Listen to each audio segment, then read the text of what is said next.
Крим Україні подарував Хрущов. Цей наратив поширює російська пропаганда і кремлівський керманич Путін.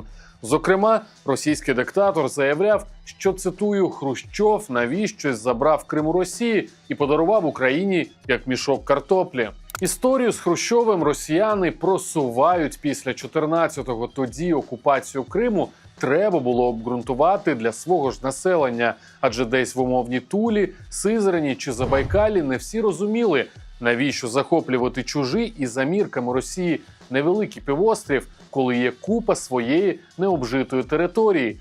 Так виник міф про возвращення в родную гавань. Тут логічно було доповнити цю історію схожою на правду історією, що колись Крим хтось забрав, і згадали про Хрущова.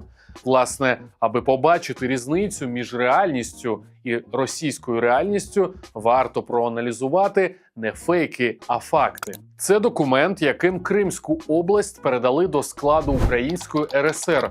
Указ Президії Верховної Ради Радянського Союзу 19 лютого 1954 року. Під цим указом підписи Ворошилова і Пегова. Просуваючи наратив про Хрущов подарував, росіяни замовчують кілька важливих моментів.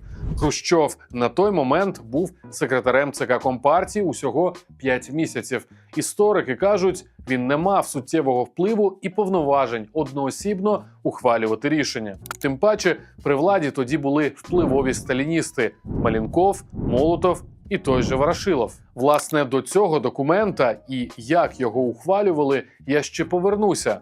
Поки ж трохи статистики. 3 хлібних магазина, 18 м'ясних та 8 молочних. Такою була продовольча інфраструктура Криму на кінець 1953-го. Знищене овочівництво і виноградники, висохлі ґрунти і скорочення площ посівів зернових. Таким був Крим після депортації в 44-му усього корінного народу кримських татар.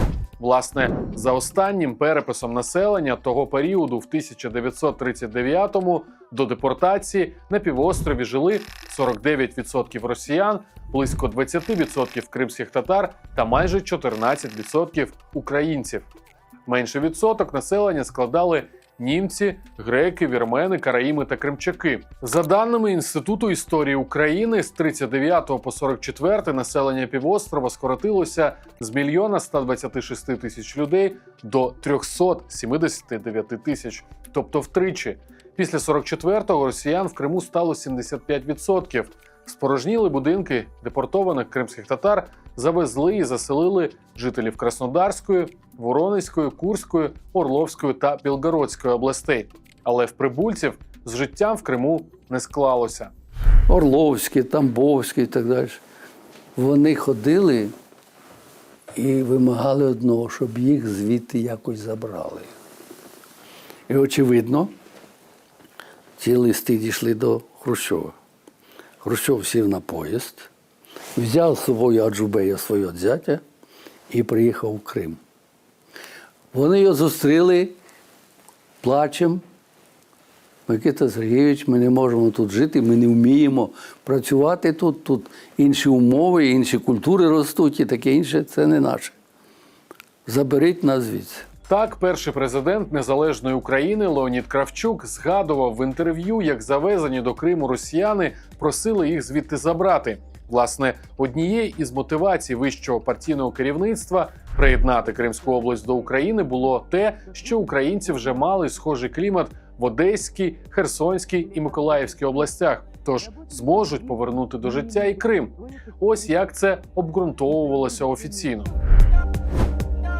Враховуючи спільність економіки, територіальну близькість і тісні господарські та культурні зв'язки між Кримською областю й Українською РСР, Президія Верховної Ради РРФСР постановляє передати Кримську область зі складу РРФСР до складу Української РСР.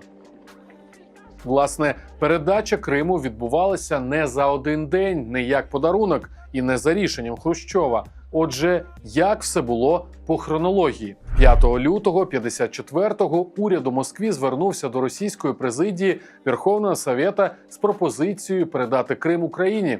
Та проголосувала. Через кілька днів відбулося голосування «за» у Верховній Раді в Києві. І оце спільне подання вже 19 лютого 1954 року розглядала президія Верховної Ради СРСР і, власне, схвалила його.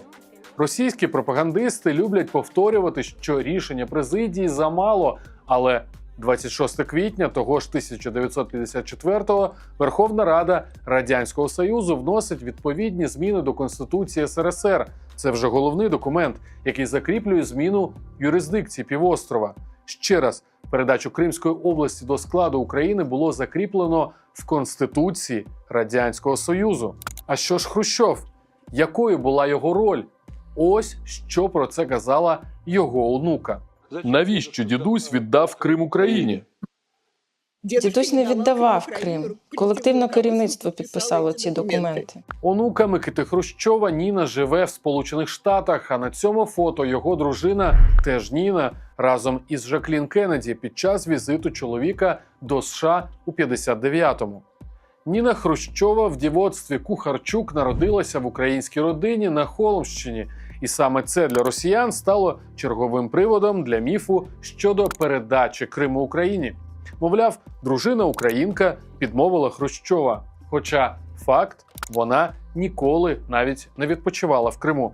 Російська пропаганда деякий час розганяла історію, що рішення про передачу Криму Україні оскаржать. Про це, зокрема, заявляв поставлений Кремлем спікер окупаційного парламенту Криму Константінов.